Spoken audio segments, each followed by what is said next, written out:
If you imagine God as a supreme ruler, all-knowing, all-powerful, like a cosmic king, then claiming to be God is like declaring democracy in heaven. It's rebellion. When religious leaders asked Jesus, "Who gave you the authority to speak for God?" He dodged the question. He threw it back at them. What about John the Baptist? Who gave him authority? They couldn't answer. Jesus' real message, the one that got buried, was simple. Wake up and realize who you truly are. In the Gospel of John, he says, "May all people be one, just as you, Father, and I are one." When the religious leaders accused him of blasphemy for claiming to be God, Jesus responded, "Your own scriptures say you are gods, so why accuse me?"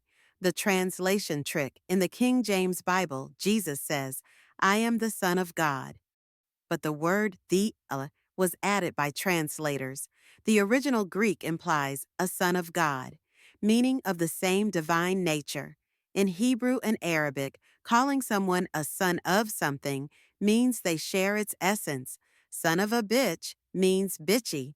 Son of God means divine, but early Christians couldn't handle this idea.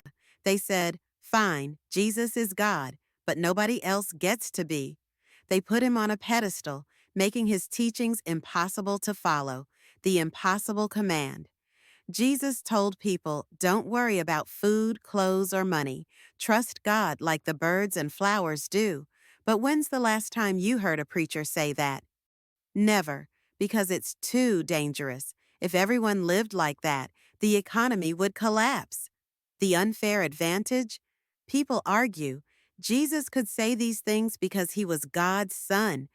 We're just regular humans. But what if that's not true? What if we're also divine? We just don't realize it. That's the real scandal. Not that Jesus was God, but that he invited us to be too. Key takeaways. Jesus' radical message was about human divinity, not just his own. Religious leaders buried this idea because it threatened their power. His teachings on trust and fearlessness were ignored. They're too disruptive. What if following Christ means awakening to your own divine nature? This version keeps the depth of the original, but makes it clearer and more engaging.